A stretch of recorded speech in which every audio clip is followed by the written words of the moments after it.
The endless appetite. Human beings are creatures of hunger. From the moment we are born, we reach outward, first for milk, then for comfort, later for toys, approval, possessions, recognition. This reaching never seems to stop. We believe that if we can just satisfy the hunger, peace will follow. If we can acquire the thing, whether it be wealth, status, pleasure, or praise, then finally the emptiness inside will be filled. But the strange truth, one recognized thousands of years ago by the Stoics, is that appetite is endless. No matter how much you feed it, it returns. You eat a fine meal, and hours later hunger comes back. You win an award, and the glow fades, leaving you restless for the next. You purchase a new possession, and within days its shine dulls. The appetite always whispers, more, more, more. Epicurus, though not a Stoic but a contemporary thinker, warned that unbridled desire is a trap. He distinguished between natural desires, like food, water, shelter, and what he called vain desires, for wealth, power, endless luxury. The natural desires can be satisfied, the vain ones cannot. They grow the more you feed them, like pouring water on dry sand. Seneca echoed this. It is not the man who has too little who is poor, but the one who hankers after more. Here lies the paradox. The pursuit of satisfaction through external gain leads not to fullness, but to emptiness. For every desire fulfilled, births two more in its place. Modern psychology has given this ancient wisdom a new name, the hedonic treadmill.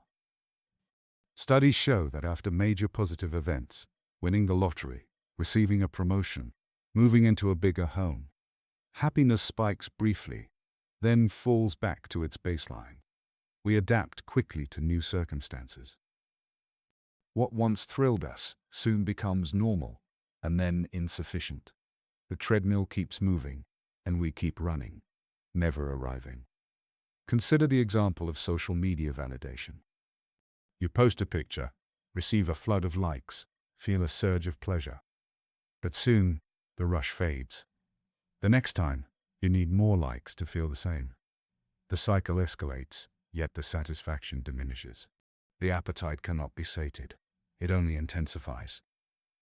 This is not limited to fame or wealth.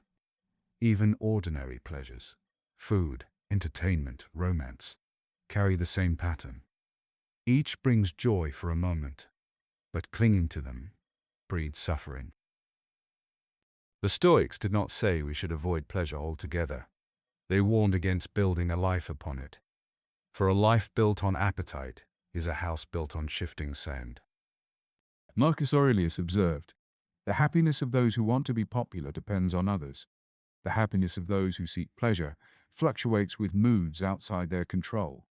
But the happiness of the wise grows out of their own free acts." Here he draws the line clearly. To depend on appetite is to surrender your freedom. Why is appetite endless? Because desire is not just about objects, it is about identity. When you grasp at wealth, you are not only wanting coins, you are wanting to be seen as successful. When you chase beauty, you are not only wanting pleasure, you are wanting to be valued.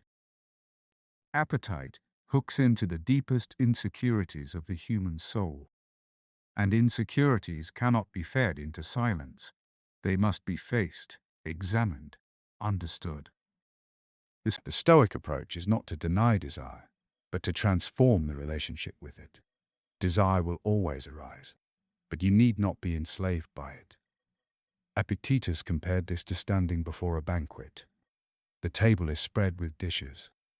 When a plate is passed to you, take modestly. When it moves past, let it go. Do not grasp, do not lunge, do not mourn what passes beyond your reach. In this way, appetite loses its tyranny. Modern neuroscience confirms the wisdom. Pleasure is mediated by dopamine, a neurotransmitter that spikes in anticipation of reward more than in the reward itself. In other words, it is the wanting, not the having, that stimulates the brain most strongly. This is why satisfaction fades quickly. We are wired to chase, not to rest. The Stoics, without brain scans, saw this truth through observation. They taught that the key is not to indulge the chase endlessly, but to step off the treadmill entirely. But how do we step off? By redefining what truly matters, by distinguishing between what is necessary and what is superfluous, by practicing contentment with what we already have. The Stoics called this living according to nature, not in the sense of forests and rivers, though that too is valuable, but in the sense of aligning with the limits and gifts of human existence. Food, shelter, companionship, meaningful work, these are enough. To demand more without end is to demand the impossible. Consider the modern consumer culture. We are bombarded daily with messages that our lives are lacking. Every advertisement is a whisper to your appetite. You are not enough, but this product will complete you. Yet once purchased, the product quickly becomes ordinary and the hunger returns.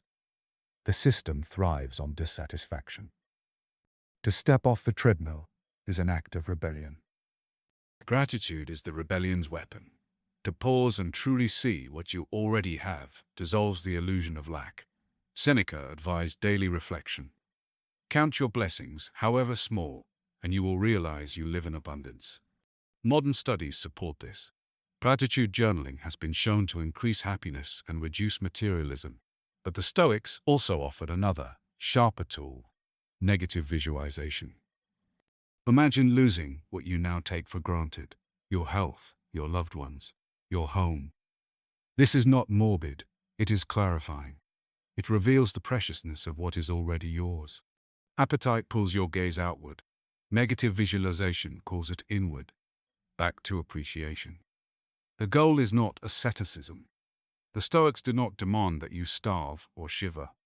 They enjoyed pleasures, but lightly, without clinging. They drank wine, but did not depend on it. They admired beauty, but did not worship it.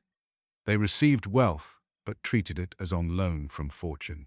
As Epictetus put it, when you are delighted with anything, be delighted as with a thing that is not your own. Here lies freedom, for when you no longer depend on appetite for peace, you cannot be enslaved by its fluctuations. When fortune gives, you accept. When fortune takes, you endure. Your happiness rests not on appetite's endless hunger, but on virtue's steady ground. There is a parable told of King Midas. Wishing for endless wealth, he begged the gods to grant him a gift, that everything he touched might turn to gold. At first he rejoiced.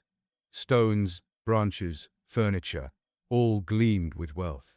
But soon he tried to eat, and the food turned to gold. He tried to drink, and the water hardened in his mouth. Finally he embraced his daughter, and she too became lifeless metal. His gift was revealed as a curse. This myth is a perfect mirror of appetite. What begins as pleasure becomes torment when pursued without limit. Desire, unbounded, devours the very things it sought to enjoy. The Stoics often referred to such myths not as entertainment, but as moral maps. They saw that the same danger lurks in every human life.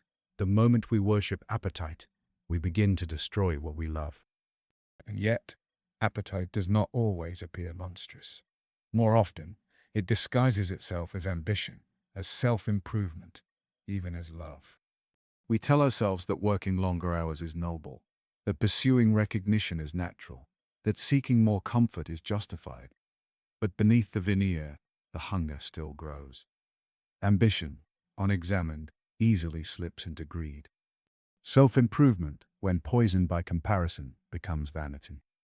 Even love, when rooted in need rather than generosity, can decay into possession. The Stoics did not condemn ambition or improvement. They urged caution, asking always, "What is my aim?" If my aim is virtue, courage, wisdom, justice, then ambition may serve me. But if my aim is merely appetite disguised as progress, then I have chained myself once more.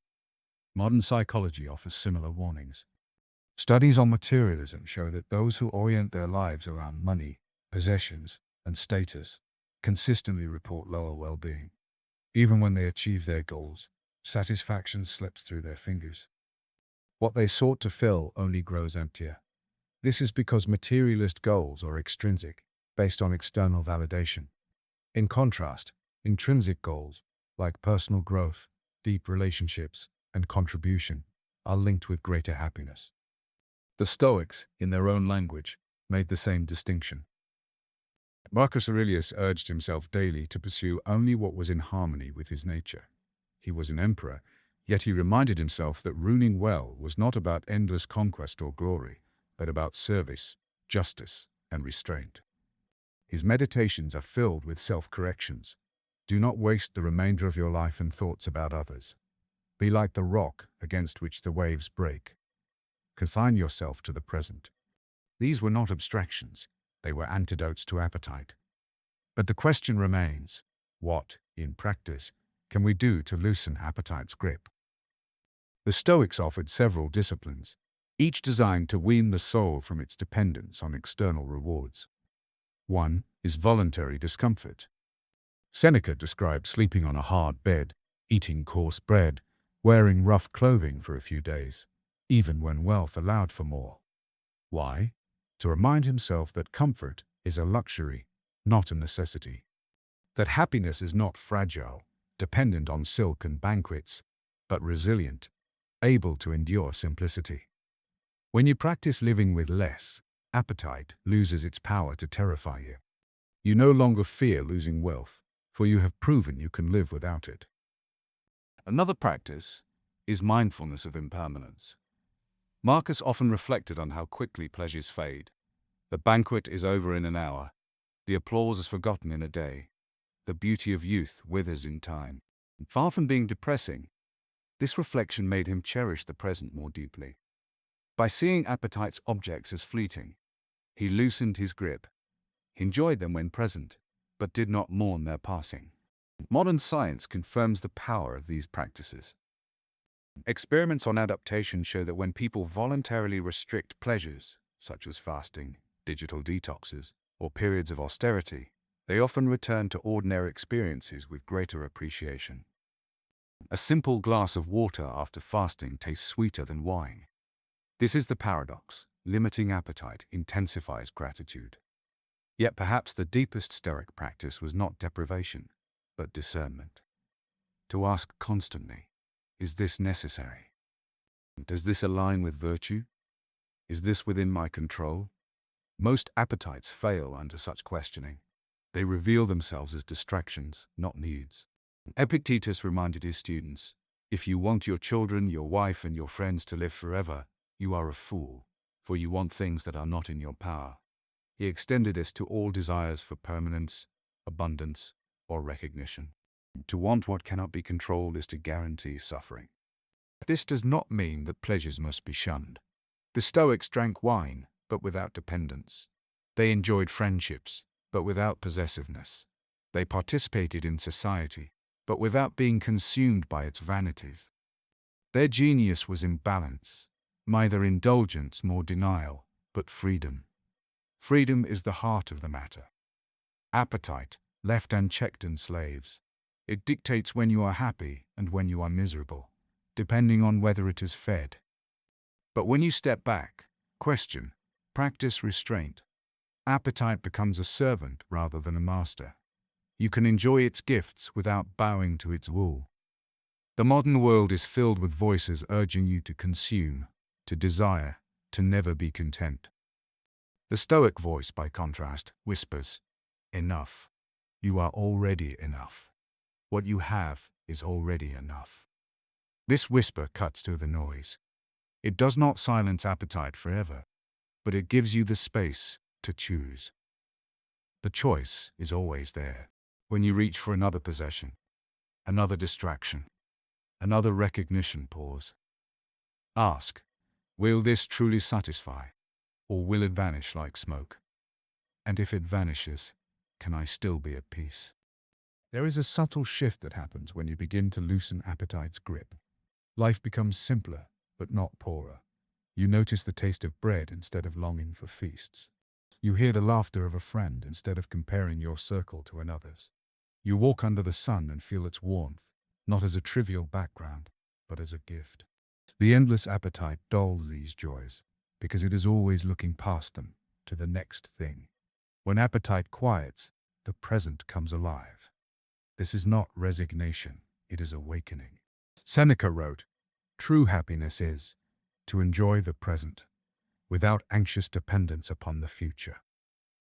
To live this way is to reclaim what appetite stole: peace, clarity, gratitude. Consider the opposite, the person who always wants more. They dine at a banquet yet taste nothing, because their mind is already on tomorrow's feast. They earn honors yet feel no pride, because someone else has more. They own luxuries yet feel no security, because appetite whispers that it could all be taken away. Such a person is never truly living. They are always chasing, never arriving. The Stoics saw appetite as a chain dragging the soul across life without rest. To break it is not to abandon joy, but to allow joy to finally take root. Marcus Aurelius captured this with his reminder: very little is needed to make a happy life. It is all within yourself, in your way of thinking. Modern psychology has reinforced this truth. Studies on minimalism show that people who intentionally simplify their lives often report greater satisfaction. They are less burdened by comparison, less stressed by debt, more able to focus on relationships and experiences. Simplicity does not eliminate appetite, but it starves its excesses. Yet there is another layer, deeper still. Appetite is not only about things, it is about escape. Many desires mask an avoidance of discomfort. We eat not because we are hungry, but because we are restless. We scroll not because we are curious, but because we are anxious. We chase status not because we need recognition, but because we fear insignificance. Appetite distracts us from facing the rawness of existence. The Stoics challenged this directly. They advised confronting discomfort instead of fleeing it. Not to wallow, but to see clearly that suffering is survivable, that emptiness is bearable, that death itself is natural. By facing what appetite tries to cover up, we dissolve its power. Appetite thrives in avoidance. It weakens in clarity. This is why practices like voluntary discomfort or negative visualization are so transformative. They force us to sit with what we fear losing, to recognize that we can endure more than appetite allows us to believe. Once you know you can endure hunger, wealth loses its hold. Once you know you can endure solitude, status loses its hold. Once you know you can endure mortality, the endless chase for immortality through legacy loses its hold. Freedom, then, is not the absence of appetite, but mastery over it. It is choosing when to indulge and when to abstain, without compulsion, either way. It is eating the feast with gratitude and eating the crust of bread with the same gratitude. It is enjoying luxury when it comes and letting it pass without sorrow when it leaves. This mastery is subtle and it requires practice. Each day offers opportunities. When you feel the tug of desire, pause. When you notice envy rising, reflect. When you feel restless for more, ask whether this is appetite speaking or virtue guiding. In time, the voice of appetite grows quieter, and the voice of reason grows stronger. Imagine life as a cup. Appetite insists the cup is always half empty, always lacking, always needing more poured in. Stoic wisdom reveals that the cup is already full if you choose to see it. What matters is not how much is in the cup, but how you drink from it. And so we arrive at the lesson. Appetite is endless, but peace does not come from feeding it endlessly. Peace comes from stepping away, from recognizing sufficiency, from aligning your life with virtue rather than hunger. To live this way is to reclaim sovereignty over yourself, to no longer be ruled by appetites that rise and fade, but to root yourself in something lasting. The Stoics called it eudaimonia. Flourishing, a life lived in harmony with nature and reason. This does not mean rejecting pleasure, but enjoying it wisely. Not rejecting ambition, but aligning it with virtue. Not rejecting love, but purifying it of possession. Appetite remains, but it no longer enslaves. As Marcus Aurelius reminds us, receive without pride, let go without attachment. In these few words lies the whole antidote. Accept what life gives with gratitude. Release what it takes without despair. Live not as a prisoner of appetite, but as a steward of your own soul. And perhaps this is the most radical truth of all. You already have enough. The sun rises, the air fills your lungs, the mind can think, the heart can love. What more is needed? The rest is fortune's play. So let us step off the treadmill. Let us quiet the endless appetite. Let us return to the present, to sufficiency, to virtue. For there, and only there, is freedom. If this reflection on appetite has reminded you of the peace in simplicity, let it also remind you that wisdom grows best when shared. Subscribe to the channel, add your voice to the discussion, and help us build a circle of seekers choosing sufficiency over endless hunger.